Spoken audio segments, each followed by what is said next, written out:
Well, part of the reason that that's also happening is because people are getting married older. So a lot of the reason people had sex younger before is because they were married. That's one of the reasons that people say that. And I'm not saying that some men don't have it tough out here, but not some, a majority. It's not a majority. Yes, it is. A majority of men aren't struggling? A majority of men are not, I mean, maybe majority of your audience, but. No, a majority of men majority of men in general are struggling with women.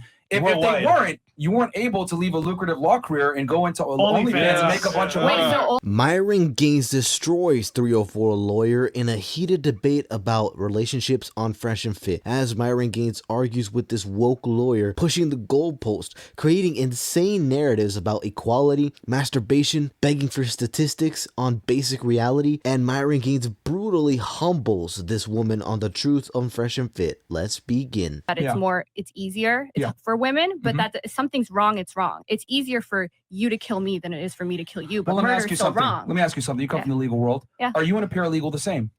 No. Oh, and I love how you didn't like how you had disdain for when I brought that up. I didn't have disdain. I just had disdain because it's a non sequitur. But no. I'm going to explain the analogy here. The reason why is because you had to go through a lot more trials and tribulations to earn your title, versus the paralegal went through a fraction of the schooling that you did. So you guys are not the same. So therefore, they don't have the same authority that you do as a lawyer because you busted your ass to become one. A paralegal is out there helping you with what you're doing, but you're the leader because you earned that right. But relationships aren't like, I earned the authority. Let me tell you why. Okay. Because men are expected to protect and provide for women in general in a traditional relationship. So if I'm expected to protect and provide for you, I have some authority. I need to have some authority over you because I'm responsible for you. First of all, not all relationships have this traditional. I understand your perspective. Traditional word. I get that. Yeah. Not every single relationship is traditional. However, a majority of women, you might not be it, but I'm just making an argument for the majority. A majority of women prefer and would enjoy a traditional relationship where the man is the breadwinner, the protector, and the provider. Women typically, when they work, don't want to pay the majority of the bills. Most women want to work what I say electively versus the man must work from a mandatory standpoint. I think if I land up 100 women, they'll prefer the guy to be the breadwinner and she could work on her own terms. So you think being the breadwinner automatically gives you that authority because you're earning the money and whatever she's providing to the relationship is not as valuable in a traditional way. No, I'm not saying that. I'm saying that as the breadwinner, that is just one of many components that puts the individual in the authority position, which I would argue the man needs to be in that position for attraction to be maintained. But you're assuming that the breadwinner role gives somebody that authority. It's just one component of it. What's the other component? The protector and the provider and the leader. Okay, and she's providing, I'm saying in a traditional relationship, the home and the kids, that's not equal? I never said that's not important. But is that equal? No? It's not equal within the confinements of a relationship because the man needs to be the leader. So that's not as important. Raising your children isn't important as. No, it's extremely important. But is it as important? But it's different. Okay, different, yeah, but is it unequal? Because you're arguing it's unequal. So if you're saying unequal, that means one role is more important than the other, and that's what gives you the authority. Well, the thing is that the roles that I have are very important to the survival of the family from a holistic standpoint. If I'm the protector and the raising provider, the next generation isn't important? I'm not saying that. What I am saying, though, is that for us to even be able to have the child in a safe space, as in a family, I need to make sure that I'm on point for us to be able to have that child to thrive. I mean, we forget about all this because we're in a modern day society with, technology and all these modern conveniences. But, you got to remember that human beings are, a progression of a bunch of conditioning. So before, we didn't have all the modern conveniences we did now. So the man had to be the leader and the protector and the provider to ensure that his wife was safe and the children were safe. So he was the head of the household for that purpose. But we're not in hunter-gatherer times anymore. We've evolved for millions of years, and I don't think we just malfunctioned in 2023 by having less stringent gender roles. We're evolving to our times and our circumstances. So to constantly be like, well, in hunter-gatherer times, millions of years ago, or whatever many years ago, this was the way. If that doesn't apply to now, well, you need to withstand rational inquiry. So if you have a belief of yours, it has to withstand rational inquiry for the time. So you can't be like, well, this is how it is because it's evolutionary reason that I'm saying. If it doesn't make sense in 2023, then you're stupid for following that. Okay, really? So let's go ahead with some rational inquiry. Okay. Why is it that women still prefer men that are stronger than them, taller than them, make more money than they do, are superior to them in almost every regard, even though they're able to create their own security with their own jobs, get their own education, protect themselves through the police state?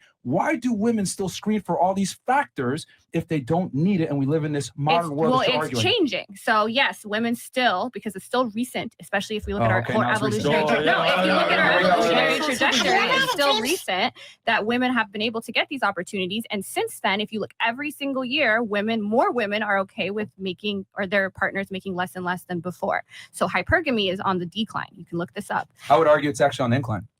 Okay, well, that's just contrary to stats, but I don't know what to do at that Well, point. here's the thing. There's a bunch of articles that show that women find men as less economically attractive than ever before. Why do we have higher divorce rates? Why do we have We don't fewer have higher marriages? divorces. We don't have higher divorce rates in the past. And how long? How long? Okay, look.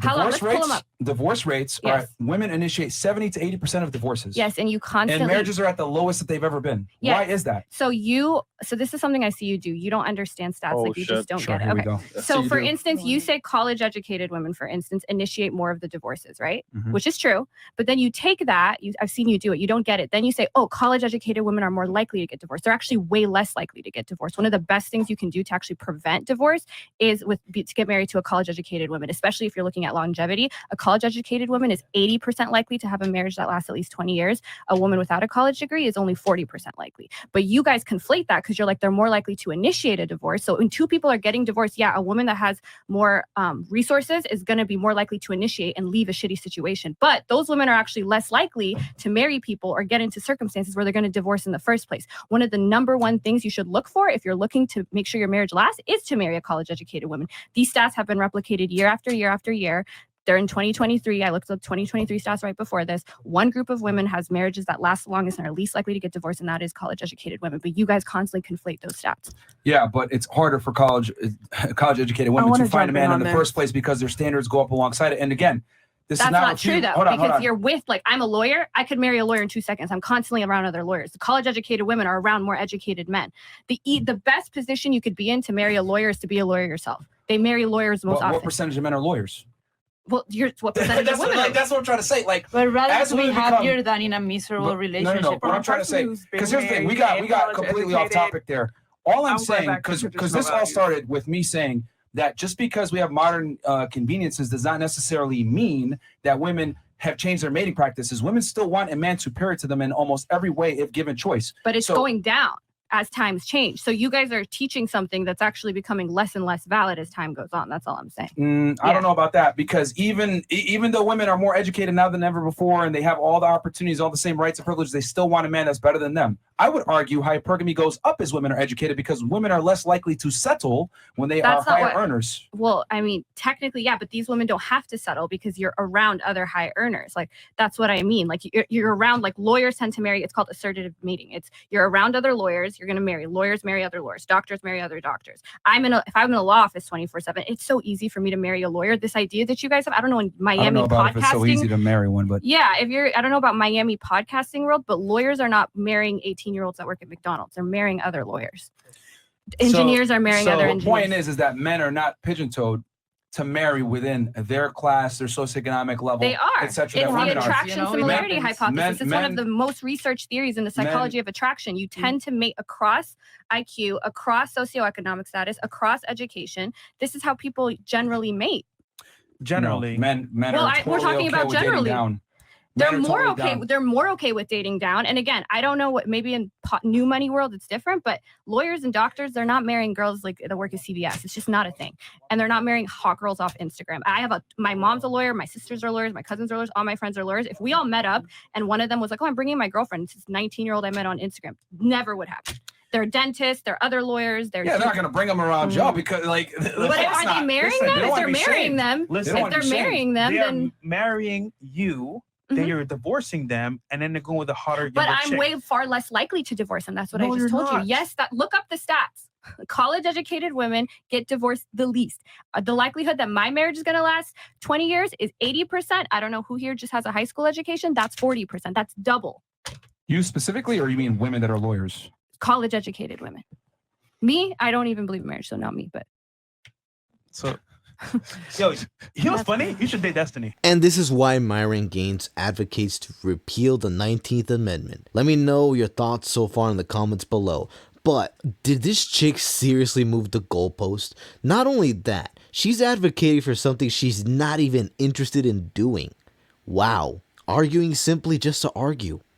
Let's continue. Arguing in bad faith. Arguing in bad faith. It doesn't. There's like I said before, I address a bunch of your points, and then you're like moving it. No, like, what point? It's like, No, what point did you address? I like to argue. I'm a lawyer. So yeah, no, I know that, but like the whole point about like you're saying rational inquiry, like women, times have changed and women have changed and evolved in it. But I would argue women have not evolved because women still want a man that's over 6 feet tall. Do you know how long it takes for evolution? Like, so the fact that women have been able to work, I get that, but my argument is simply that women haven't really changed that much as to what they're attracted to. That's all I was arguing. That's the you case, tried to make the argument that they did because of modern conveniences. I'm arguing even with modern conveniences, women haven't really changed of what they're attracted to. There's so many articles. I implore your audience to looking up how hypergamy is on the decline. It's still a thing. I'll give you that, but it's on the decline as circumstances change. If it's on a decline, why are more men reporting lower levels of sex than ever before?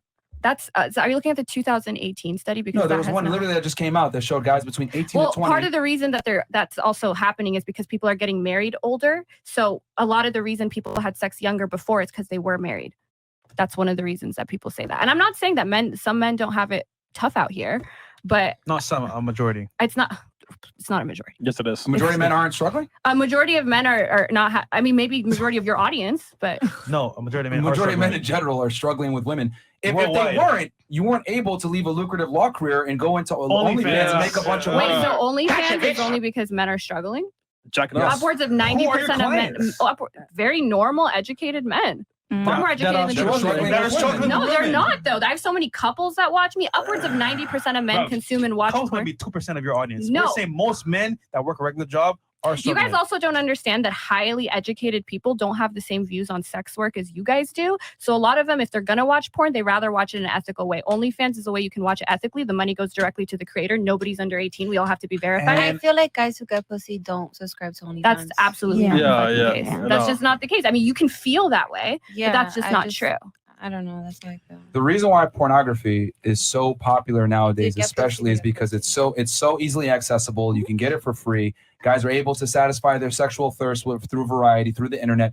And a lot of guys are struggling with women. I mean, this is a fact at this point. This isn't even like, I don't think so, blah, blah, blah. A majority of men absolutely struggle with dating and meeting women in the first place. What do you mean by struggle? Like, where was that? Like, how is that tested for? Like, what is struggle? Like, they're having, like, that just means they can't get every girl they want, or are they not having sex? Like, majority of men are not having sex, unless you're looking at a specific cohort age group or that 2008. How do you know? What do you mean? How do I know? Because that's not what the stats show. What's your study? What do you mean? What's my study? Just like that same 2018 graph that all the incels, like you guys, not saying you guys are, but you guys use, that's not been replicated in 2019, 2020, 2021. That actually shows more women are having less sex than men are. And though even that one was at a third, I don't know where you guys are getting majority. Majority is over 50%. And if you guys are saying struggling, you have to define struggling. Struggling is a very vague term. So if you're saying struggling in the sense of, oh, they're struggling because they can't get the baddest bitch on Instagram, sure. But what do you mean by struggling? Most guys have a very difficult time getting dates, getting any type of intimacy from a female, and being able to be successful in their dating ventures. Most guys really struggle. Women find 80 to 90% of men is unattractive on Tinder, Bumble, and all the dating apps. Guys struggle on that. A lot of guys have issues with being able to go up to a girl and talk to her. I'm sure plenty of you guys have experienced where a guy comes up to you and he's awkward, he's stammering, he can't necessarily say what he wants to say. And what I'm saying is that the reason why pornography is exploding in popularity is because so many guys struggle with women and so many guys are socially awkward and aren't able to convey attraction through the way that they behave or the way that they speak. I don't think pornography is just like some of us, like, I mean, even when I'm in a relationship and I'm horny, I masturbate, I look at porn. Like sometimes even if you're happy in your sex life, those men still look at. Here's the key word. You don't have to do that. Yeah. Yeah, but how are you assuming they have to? So if they're watching it, they have to. But if I'm watching go out and get laid as quickly and as easily as you can? No, but that's different. That's very important though. Yeah, but just because they can't do it as easily as I can doesn't mean that every time they're watching porn is because they have no other. They don't have sex with anyone ever, right? Like a lot of men, upwards of 90 men watch porn. Upwards of 90 men single, 90% of men single. I mean, maybe you guys are going to say upwards of 90% of men are all struggling and they're desperate. Men don't have the same sexual access and ability to attract the opposite gender that women do. So even if they are getting laid with maybe one girl or maybe a girlfriend that no longer fucks them or takes them seriously, whatever, does not necessarily mean that they're still not struggling with females in general, especially if they have a female or they have a girlfriend. She's not getting them sex anymore. She's not attracted to them. But you're creating a false dichotomy. You're saying that, okay, if I'm watching porn, then that's 100%, obviously, I still could get somebody else. But you're saying every time a guy is watching porn, every guy that's on OnlyFans has no options. They can't get sex. They're all I struggling. didn't say that. No, but I most said guys. excessive porn consumption a lot of the times is a byproduct. Excessive, like problematic porn use, because that's what the medical term for it is. I think that you have more of a case for, but not just normal consumption of porn. Consumption of porn. Here's the thing. Guys Is that all are good with consumption women, of porn excessive? guys that are good with women typically don't watch pornography. And where are you getting that from? Is there a stat on that, or is that your feelings? No, that's not my feelings. That's just, I mean, that's anecdotal at that point. Okay, Because yeah. every guy I know That's that's true. good with women, which is a minority, Okay. right? So you can't do a study on that. You can't go line up a bunch of guys like, okay, I need guys that have a lay count of this much, blah, blah, blah. Everybody that I know that's good with women typically does not watch pornography. Okay, so if we're And- just doing the battle of the anecdotes, I know plenty of guys that are good with women and they still watch pornography. So now we're just your anecdote versus my You don't know anecdote. that though. What do you mean I don't? So you know and I don't? They talk to you, but they don't talk to Well, they're not going to be they're not going to be as honest with you. They're going to try to maybe put themselves in a certain light, or maybe they're having sex with Well, at that prostitutes. point, your claim isn't you know, or falsifiable. they're- And or if it's they're not, having sex with prostitutes, etc. Like they're not going to be as honest with a female. And again, like I said before, then your I mean, claim is not falsifiable. If it's not it's falsifiable, we're not ludicrous. talking about logic Here's the and thing. science. The bottom line is this: men absolutely struggle in the sexual marketplace with finding and dealing and dating with women. Like that's a fact. That's Yeah, not even some men, but you a see, majority. I don't know about majority. It depends what you mean by. So you're saying they struggle. They're not getting all the women they want. I would say yes. Then that's true. If that's what you mean by struggle, then Their yes. mental health is literally freaking Can crushed. I Like- explain something to you that I said earlier? Yeah, guys are absolutely struggling with women. That's like a fact. Some guys, yeah. I would argue majority. Yeah, you would argue majority. I would say it's not a majority. So that's where we disagree. What percentage do you think struggle then? I don't like to talk about what I just think. I like to look at what data we have available, and I have. Yeah, but you also have to be realistic and understand that some studies are not going to pass ethical standards. They're not That's going to be able to do okay. it, So etc. So you have to use a trust little me. bit of I common listed at sense a as lot well. of studies, and I look at the ones that are replicable, falsifiable, peer review. I know how to read studies. Keep in mind, she's doing a link in bio type of side hustle. For those who know, no. She's oblivious to reality, and this entire argument proves that. Not everything is a study. We live in reality, not a website. Again, this is yet another reason why Myron heavily advocates to repeal the 19th. She doesn't think about generalities. So far, it's been statistics, me, and me. Like the world doesn't revolve around this mentally ill 304. It really is sad to see, folks. But thanks again for watching. Don't forget to subscribe if you haven't already. Like the video, comment down below, share your thoughts, and we'll catch you on the next one.